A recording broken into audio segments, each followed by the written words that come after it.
Number 10. The Tulip Staircase. In 1966, a retired Canadian reverend and his wife visited the Queen's house.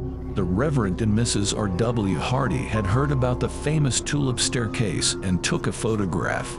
It was not until they developed the photograph once they were back home that they saw it had also captured the image of a shrouded figure. On closer inspection, the figure appears to be ascending the stairs in pursuit of a second and possibly a third figure. Though there is no concrete evidence that specifically identifies the figure caught on camera as a ghost, no one can deny that whatever it is, it's both very real and ghoulishly unsettling.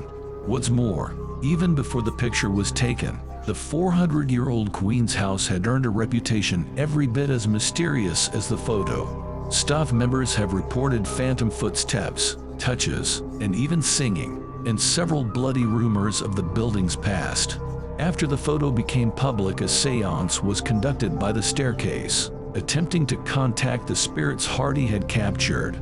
Later, an attempt was made to recreate Hardy's photograph in similar conditions, but it was not fully successful. For over 50 years, Hardy's photograph has enthralled and frustrated believers and skeptics alike.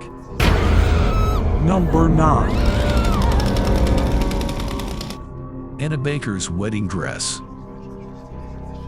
The Baker Mansion, built in 1849 in the small town of Altoona, Blair County, Pennsylvania, where it still stands today as a historical museum. The mansion was home to Elias Baker and his wife, Hetty, where they lived along with their two sons, David Woods and Sylvester, and their youngest daughter, Anna Baker. Elias was a true patriarch and an iron man with steel shares along with the county. Ignorant to the desires of his youngest child, Anna had fallen in love with an employee who worked for him. When his daughter, Anna, bought a wedding dress to marry the young man she had fallen for, her father refused. In retaliation, Anna swore to never marry, and instead, would wear the dress and dance around alone every night before bed. Several claims say she slowly lost her mind over the years. Anna died in her room, alone, and true to her word, never married. It is believed that the despair and anger at her father for separating the couple was absorbed into the dress. According to claims, the dress doesn't just move on its own. It has been seen shaking violently and rocks back and forth, almost as if it is dancing. The activity spikes around Halloween. It's been known to cause hallucinations and make people see the apparition of a young woman dancing around the mansion. Number 8. The Woman from Lem. In 1878, a small statue carved from pure limestone was unearthed in Lem, Cyprus. It was dated around 3500 BC at the time when the island's inhabitants were known as Cypriots. Sometime, long ago, it earned the sinister nickname Goddess of Death due to so many fatalities connected with those who have either owned or touched it. 4 families are purported to have lost members in connection to the Women from Lem statue. Lord Elfont was the first owner during the time Cyprus was a British colony. Within 6 years of buying the statue, he and 7 members of his family members passed away. Sometime afterwards, Ivor Minucci obtained the statue in Europe and had a similar experience. His entire family died within 4 years. The third owner was Lord Thompson Noel. His whole family also perished within 4 years. The statues was then donated to the Royal Scottish Museum in Edinburgh. The museum curator who handled the statue died within a year. The statue is currently in a glass case in the museum, untouched by human hands. Number 7. The Great Bed of Ware. The Great Bed of Ware is a spectacular 4-poster bed that is famously over 3 meters, 10 foot wide. Built by Hertfordshire carpenter Jonas Fosbrook about 1590, like many objects from that time, the bed is carved with patterns from European Renaissance art. Originally it would have been brightly painted, and traces of these colors can still be seen on the figures on the bed head. The design of the marquetry panels is derived from the work of Dutch artist Hans Vreeman Vries. The panels were probably made by English craftsmen working in London in the late Elizabethan period, supposedly made for King Edward IV in the 15th century. The Great Bed of Ware is not a great place for a peaceful night's sleep. Although painstakingly carved for a royal occupant, the bed spent centuries being passed between the ends of Ware. Over the years, commoners who slept in the bed covered it in graffiti and damaged the fine carvings, leaving the frame looking battered and worn. According to legend, carpenter Jonas Fosbrook was so enraged by the disrespectful treatment of his work that his ghost attacks any commoner who dares to sleep in it. It appears Jonas Fosbrook is either a snobbish or prudish spirit, depending on which story you wish to believe. One version is that the ghost takes offense to any person of a rank lower than royalty sleeping in the bed, and the other that he dislikes couples having sex in the bed. Whenever such a despicable act would occur, he was reported to take direct action to put a halt to their amorous activities by pinching the couple until they stopped. In 1931, it was acquired by the Victoria and Albert Museum in London, having previously turned down an opportunity to acquire the bed in 1865, where it remains today. We are on our way to number 6, but before we get there, don't forget to click that subscribe button, then like our video and share it with your friends. It helps the channel out and lets us know you like us. Thanks for watching. Number 6. Swansea Devil. On the ground floor of the Swansea Museum, the oldest museum in Wales, you can find a large wood carving of a very mischievous devil tucked away in a corner. He is known as Old Nick, or as many call him, the Swansea Devil. Old Nick dates back to the 1890s, when the prestigious St. Mary's Church in the center of town decided to do some major renovations. The work was put out to bid, but a local architect who was turned down for the job didn't appreciate that the church was now worked on by an outsider, and decided to enact his revenge. He bided his time until a row of houses became available to buy next door to the church. He snapped them up, only to demolish them and create some new offices of his own. On top of this red brick building, which became occupied by a brewery, he placed a statue that we now know as Old Nick. Upon unveiling the Swansea Devil, which stared directly at the church, he prophesied that, "My devil will be able to leer and laugh, for at some future time he will cease Mary's burning to the ground." In 1941, that's exactly what happened. The church, along with much of the city center, was razed to the ground during the Second World War. The Luftwaffe forever changed the face of Swansea during the devastating 3 days Blitz bombing campaign, which obliterated huge areas of long-standing homes and businesses. But while there was wholesale destruction all around, the Swansea Devil, in the building on which he stood, was one of the few properties which, some might say miraculously, survived unscathed. The devil simply sat there, smiling and stroking his chin, with his glass eyes fixed on the burning church. The prediction had come true. In 1962, when the brewery offices were demolished, and the church was restored to its former glory, the demonic carving then seemingly vanished without a trace, and it was only thanks to some detective work in the 1980s from historian Rowley Davis, backed by a campaign in the South Wales Evening Post newspaper, that it was tracked down to an antique dealer's garage in Gloucester where it was gathering dust. Currently, Old Nick resides in the nearby Swansea Museum, where he can be better cared for, and the experts can restore him to his former glory. He is now on display to the public in a permanent exhibition. As for the curse, which states that the Swansea Devil should keep his beady eye on St. Mary's Church at all times, this was also taken into account by the curators. Old Nick has been positioned in such a way that he still faces directly towards his old enemy, patiently waiting for that fateful day when St. Mary's Church will once again burn to the ground. Number 5. The Curse Amethyst. A Bengal cavalryman named Colonel W. Ferris is said to have brought the amethyst to England after it was stolen out of the temple of Indra in Kanpur. Yet the beautiful violet stone's sinister nature was soon manifested when he lost just about everything he owned. and his health deteriorated. The same misery happened to his son, who inherited the stone, so he gave it to a friend who subsequently committed suicide. In an unsettling twist, that friend had willed the stone back to the son. The stone returned to him now with a body count to its legend.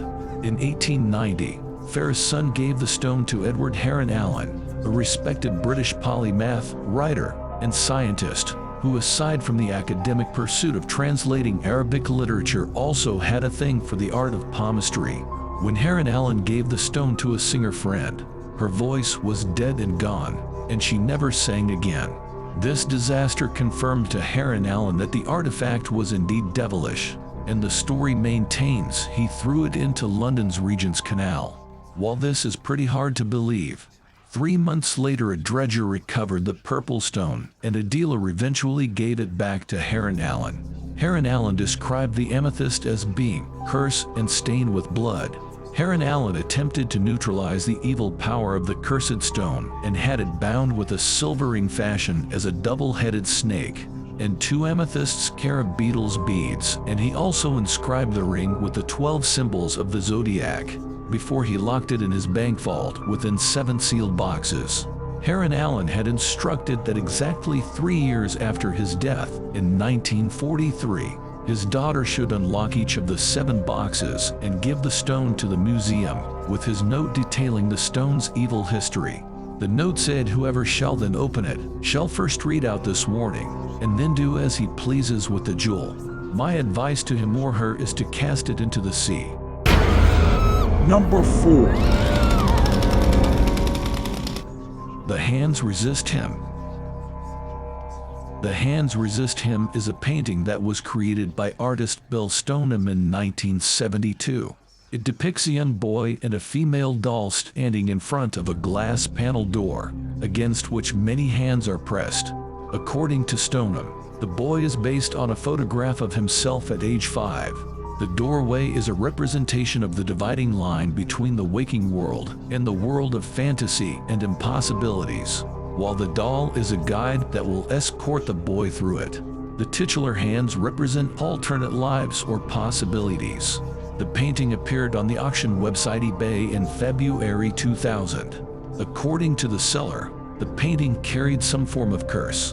Their eBay description made a series of claims that the painting was cursed or haunted. Included in those claims were that the characters in the painting moved during the night, and that they would sometimes leave the painting and enter the room in which it was being displayed.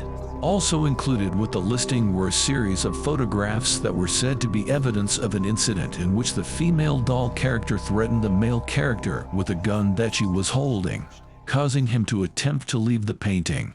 A disclaimer was included with the listing absolving the seller from all liability if the painting was purchased.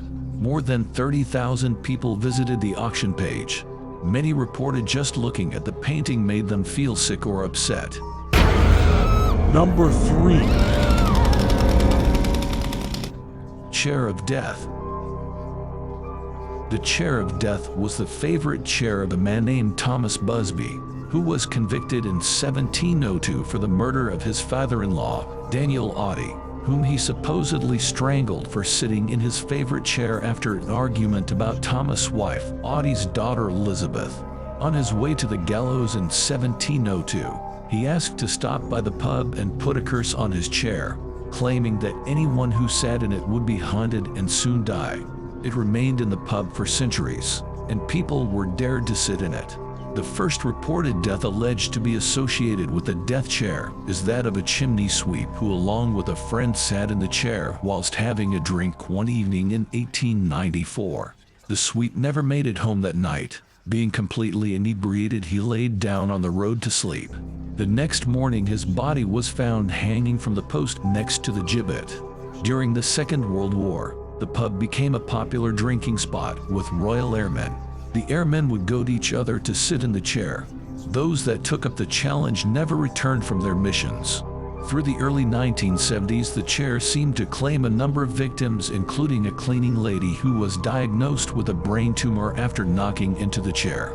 A number of cyclists and motorcyclists who suffered fatal road accidents. A hitchhiker who was run over after having spent 2 nights at the pub, and a local man who died of a heart attack shortly after sitting in the condemned chair. The Thirsk Museum had the chair donated to them in an attempt to stop the seemingly connected deaths. There was one condition though. The chair must be put in a hanging position so that no one else could sit on it. The museum also labeled the story of the Busby chair and the stories of the victims who had lost their lives for sitting in this cursed chair, and also posted a warning for visitors not to touch the chair for their own safety. Number 2. The Crying Boy. The Crying Boy is a mass-produced print of a painting by Italian painter Giovanni Bragolin. This was the pen name of the painter Bruno Amarillo. It was widely distributed from the 1950s onwards. There are numerous alternative versions, all portraits of tearful young boys or girls. On September 4, 1985, the British tabloid newspaper The Sun published a story about a couple, Ron and Mayhall, whose house had burnt down due to a fire that started in a chip pan. The painting of the crying boy remained untouched, while all around it was charred ruins. The couple blamed the fire on the painting. A fire station officer, Alan Wilkinson, said he knew of numerous other cases where this same painting was the only object in a house to survive a fire unscathed. A photo accompanying the story showed the crying boy, and the caption read, "Tears for Fears." The portrait that firemen claim is Curse. Dora Mann said her house burned down just 6 months after she bought the painting. All my paintings were destroyed except the one of the crying boy. When another house displaying a crying boy painting burnt down, panic grew. A story about the fire had a brigade spokesperson claiming there was no cause for alarm, but adding, "These incidents are becoming more frequent." The Sun offered to take the cursed paintings off people's hands. Soon, their offices were stacked with thousands of prints of the crying boy. They were eventually burnt in a gigantic bonfire, but rumors about the painting refused to die. People still believe in the curse of the crying boy. Dr. David Clark from Sheffield Hallam University wrote an article about the legend just a few years ago. He was flooded with emails from people who begged him to take their copies of the painting off their hands. Number 1. Little Bastard. James Dean's career as an actor and racer was cut tragically short on September 30, 1955, when his Little Bastard Porsche 550 Spider was involved in a catastrophic collision on the way to a race meeting. Dean was killed instantly, but Little Bastard would go on to cause considerably more trouble. The wrecked Spider was declared as a total loss by the insurance company, who sold the Spider to a Dr. William F. Escrick. Escrick, who had competed against Dean in his own sports car at 3 race events during 1955. Escrick dismantled the engine and mechanical pots and installed the Porsche 4 cam engine in his Lotus 9 race car chassis. Escrick then raced the Porsche-powered Lotus, which he called a POTUS, at 7 California Sports Car Club events during 1956. At the Pomona Sports Car Races on October 21, 1956. Escrick, driving a car powered by the engine from Dean's car, was killed when his vehicle went out of control and struck a tree. Dr. McHenry was injured in the same race when his car, which contained the drivetrain from Dean's car, rolled over. In another chilling accident, a pair of tires sold from the 550 both blew at the same time, causing the new owner to career off the road. On March 12, 1959, what was left of the original Little Bastard was temporarily stored in a garage on Hamilton Avenue in Fresno, which caught fire awaiting display as a safety exhibit in a coming sports and custom automobile show. There are other unconfirmed stories of Little Bastard's post-accident life. The car is said to have fallen from its display while on show in Sacramento, breaking the hip of a bystander. The Spider also fell on and killed George Barkas, the driver who transported it to a road safety expo. Legend also holds that the Little Bastard mysteriously disappeared in 1960. The Spider was returning from a traffic safety exhibit in Florida in a sealed train car. When the train arrived in Los Angeles, The seal on the boxcar was intact, but the boxcar was empty.